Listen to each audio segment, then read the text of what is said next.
often we shall be going to see them, and they coming to see us. We shall be always meeting. We must begin. We must go and pay wedding visit very soon. My dear, how am I to get so far? Randalls is such a distance. I could not walk half so far.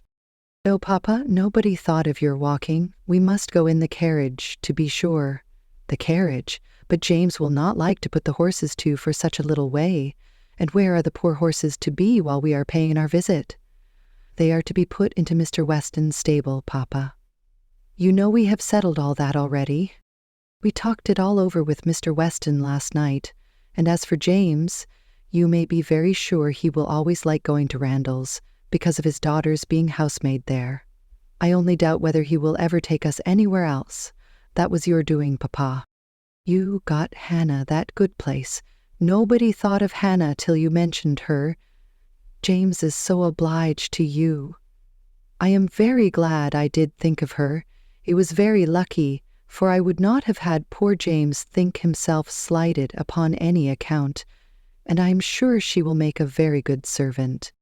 She is a civil, pretty-spoken girl. I have a great opinion of her. Whenever I see her, she always curtsies and asks me how I do in a very pretty manner. And when you have had her here to do needlework, I observe she always turns the lock of the door the right way and never bangs it. I am sure she will be an excellent servant, and it will be a great comfort to poor Miss Taylor to have somebody about her that she is used to see. Whenever James goes over to see his daughter, you know, she will be hearing of us. He will be able to tell her how we all are. Emma spared no exertions to maintain this happier flow of ideas, and hoped, by the help of backgammon, to get her father tolerably through the evening, and be attacked by no regrets but her own. The backgammon table was placed, but a visitor immediately afterwards walked in and made it unnecessary.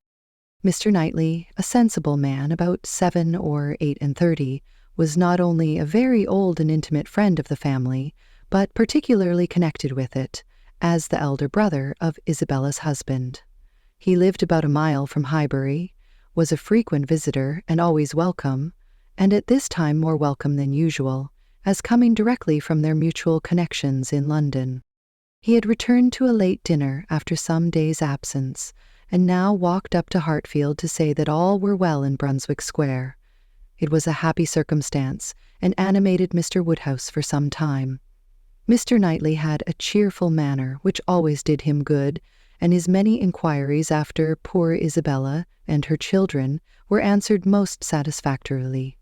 When this was over, Mr. Woodhouse gratefully observed, "It is very kind of you, Mr. Knightley, to come out at this late hour to call upon us. I am afraid you must have had a shocking walk." "Not at all, sir. It is a beautiful moonlight night, and so mild that I must draw back from your great fire."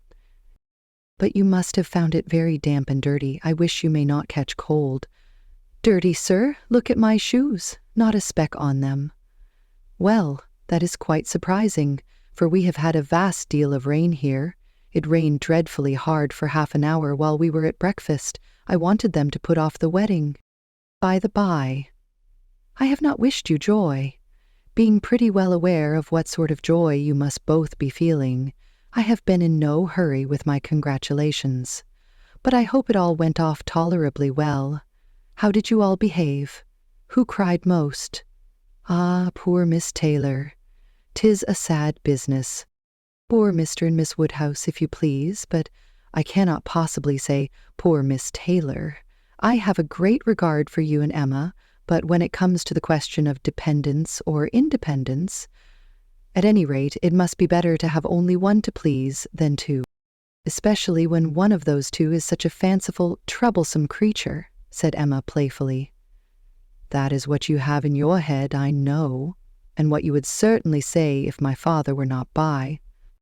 "I believe it is very true, my dear, indeed," said Mr. Woodhouse with a sigh. "I am afraid I am sometimes very fanciful and troublesome. My dearest papa, you do not think I could mean you, or suppose Mr. Knightley to mean you? What a horrible idea! Oh, no, I meant only myself. Mr. Knightley loves to find fault with me, you know, in a joke. It is all a joke. We always say what we like to one another. Mr. Knightley, in fact, was one of the few people who could see faults in Emma Woodhouse, and the only one who ever told her of them.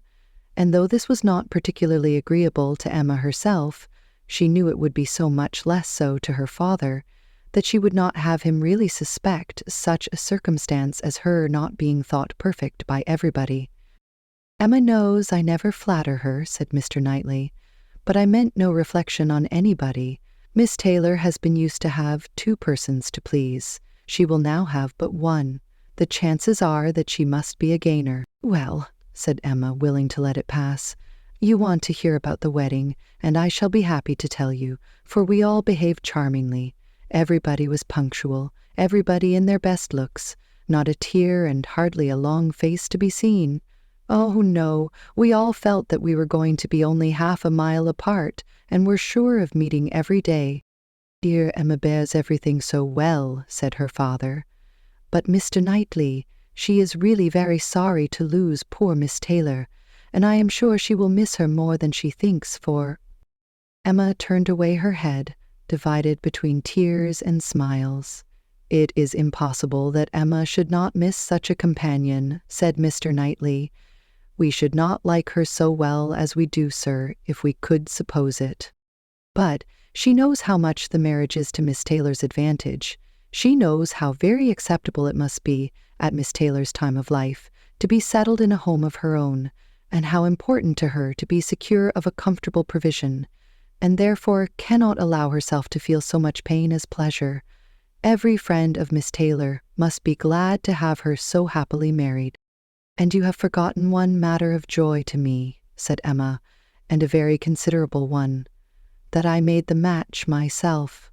I made the match, you know, 4 years ago, and to have it take place and be proved in the right, when so many people said Mr. Weston would never marry again, may comfort me for anything." Mr. Knightley shook his head at her. Her father fondly replied, "Ah, my dear, I wish you would not make matches and foretell things, for whatever you say always comes to pass. Pray do not make any more matches." "I promise you to make none for myself, Papa, but I must, indeed, for other people. It is the greatest amusement in the world, and after such success, you know. Everybody said that Mr. Weston would never marry again. Oh, dear, no, Mr. Weston, who had been a widower so long and who seemed so perfectly comfortable without a wife, so constantly occupied either in his business in town or among his friends here, always acceptable wherever he went, always cheerful. Mr. Weston need not spend a single evening in the year alone if he did not like it. Oh, no, Mr. Weston certainly would never marry again. Some people even talked of a promise to his wife on her deathbed, and others of the son and the uncle not letting him. All manner of solemn nonsense was talked on the subject, but I believed none of it. Ever since the day, about 4 years ago, that Miss Taylor and I met with him in Broadway Lane, when, because it began to drizzle, he darted away with so much gallantry and borrowed 2 umbrellas for us from Farmer Mitchell's, I made up my mind on the subject. I planned the match from that hour, and when such success has blessed me in this instance, dear Papa, you cannot think that I shall leave off matchmaking." "I do not understand what you mean by success," said Mr. Knightley. "Success supposes endeavor. Your time has been properly and delicately spent, if you have been endeavoring for the last 4 years to bring about this marriage, a worthy employment for a young lady's mind. But if, which I rather imagine, your making the match, as you call it, means only you're planning it, you're saying to yourself one idle day, I think it would be a very good thing for Miss Taylor if Mr. Weston were to marry her, and saying it again to yourself every now and then afterwards, why do you talk of success? Where is your merit? What are you proud of? You made a lucky guess, and that is all that can be said. And have you never known the pleasure and triumph of a lucky guess? I pity you. I thought you cleverer, for, depend upon it, a lucky guess is never merely luck. There is always some talent in it. And as to my poor word, success, which you quarrel with, I do not know that I am so entirely without any claim to it. You have drawn 2 pretty pictures. But I think there may be a third. a something between the do-nothing and the do-all. If I had not promoted Mr. Weston's visits here, and given many little encouragements, and smoothed many little matters, it might not have come to anything after all. I think you must know Hartfield enough to comprehend that. A straightforward, open-hearted man like Weston, and a rational, unaffected woman like Miss Taylor may be safely left to manage their own concerns. You are more likely to have done harm to yourself than good to them by interference. Emma never thinks of herself if she can do good to others, rejoined Mr. Woodhouse, understanding but in part. But, my dear, pray do not make any more matches. They are silly things and break up one's family circle grievously. Only one more, Papa, only for Mr. Elton. Poor Mr. Elton. You like Mr. Elton, Papa? I must look about for a wife for him. There is nobody in Highbury who deserves him, and he has been here a whole year, and has fitted up his house so comfortably that it would be a shame to have him single any longer. And I thought when he was joining their hands today, he looked so very much as if he would like to have the same kind office done for him. I think very well of Mr. Elton, and this is the only way I have of doing him a service. Mr. Elton is a very pretty young man, to be sure, and a very good young man, and I have a great regard for him. But if you want to show him any attention, my dear, ask him to come and dine with us some day. That will be a much better thing. I dare say Mr. Knightley will be so kind as to meet him. "In a great deal of pleasure, sir, at any time," said Mr. Knightley, laughing. "And I agree with you entirely that it will be a much better thing. Invite him to dinner, Emma, and help him to the best of the fish and the chicken. But leave him to choose his own wife.